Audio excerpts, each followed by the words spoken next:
welcome back to another video. If you're new, my name is Sarah, and here we just share about God and all the things that comes with our journey and walking in faith.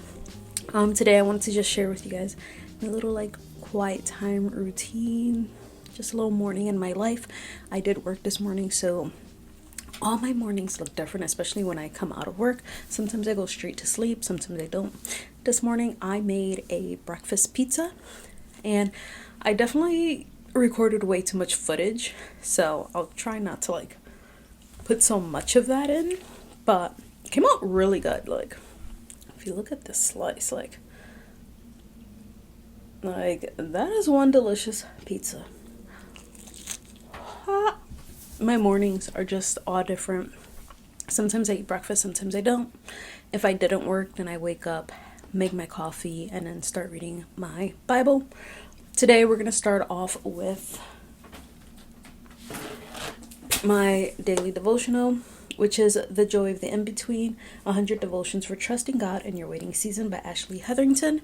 And then I'm going to also read Psalm 25 and just pray that. And that's something I've been trying to do every morning. Sometimes I forget, but when I remember, I do try to read it and pray it and then go into whatever I am reading for the day.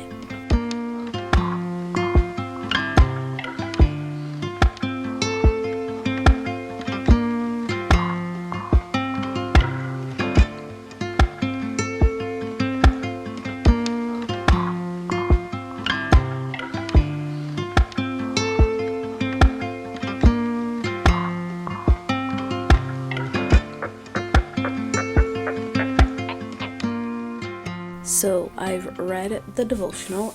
Today was actually on waiting, fitting, because that's the theme of the book. So yeah, and then I just finished reading Psalm 25. And if you haven't read Psalm 25, it's a really good chapter of Psalm. It's a Psalm of David, and he's just telling the Lord, I have some key points. He's telling the Lord that he places his trust in him, that he wants God to teach him his ways, teach him his truth, and just different things like that. And I think it's just a well-rounded psalm that hits every point. I just really enjoy reading it. It's a great reminder to just have the Lord be priority in my life and in my day, and just in everything that I do. It's a reminder that I'm to follow God. I'm to trust him. I'm to let him teach me and to let him humble me, that he forgives sin and just all that stuff. So if you haven't read Psalm 25, it's a great one. Read it.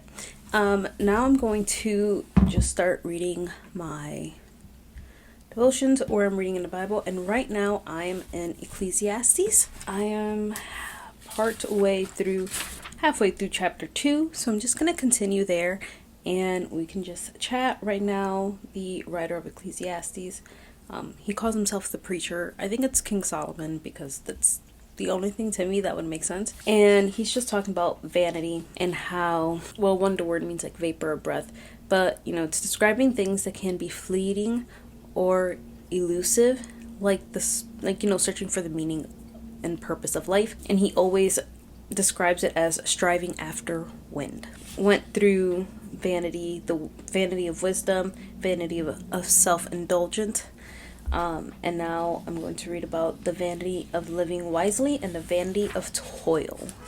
So that's what I'm going to be reading right now.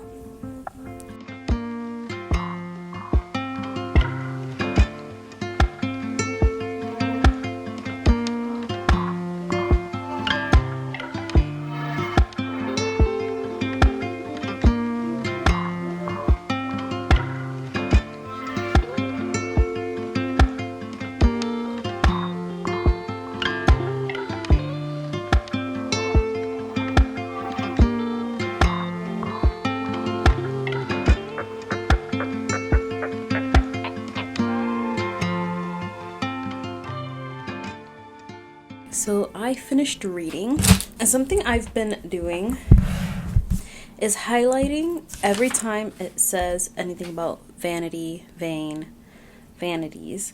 Also highlight or underlining anytime it talks about a striving after wind. And then I just started highlighting when it says anything in reference to under the sun. So in the first part, he says he toils under the sun. I've seen everything done under the sun. There was nothing to be gained under the sun. What is done under the sun is grievous to me. I toil. I used my wisdom under the sun, labors under the sun, toils under the sun. So just these repeating phrases that I want to look up later. The writer of Ecclesiastes is just writing their experience on trying to understand life itself, trying to understand it in completeness. And I don't think that's something God ever intended for anyone to understand, even Solomon, the wisest man ever.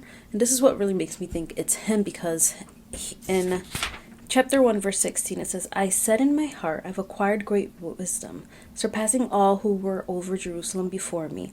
And my heart has had great experience of wisdom and knowledge. And I applied my heart to know wisdom and to know madness and folly. And one of my Bible study Bibles said that when he says, I applied my heart to know wisdom and to know madness and folly, he felt that in order to understand wisdom, he needed to know its opposite, which was folly and madness.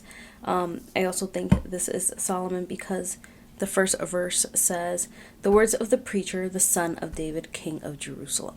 So, wisest man, son of David, Solomon. That's me. That's what I think. And just the different things, the way he talks about wisdom as if he had an abundance of it. Even having all the wisdom in the world, you can still be a fool. And I think that's very evident in Solomon's life. Even when you're reading here and it talks about the vanity of just indulging in pleasure, it says, my heart is guiding me.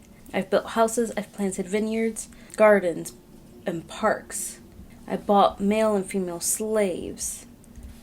I had great possessions of herds and flocks. I gathered for myself silver and gold and the treasures of kings and providences. I got singers and many concubines. And just like, this almost sounds like the story of a man who is realizing that nothing truly satisfies. You can have everything in the world, all the wisdom, all the knowledge, everything that money can buy you, and you can still be unsatisfied. You can still feel empty. You can still be lacking. And it's only a hole that God is going to fill in your life. And that is really what I'm getting out of this, is that truly everything is vain. I'll already take another day to go into my study Bibles and just dig a little deeper. It's harder to dig deeper on days that, I'm exhausted because I haven't slept. It's kind of like my morning. It's very quick. It's very simple nowadays. For the most part, if I have time, then I'll read a little bit.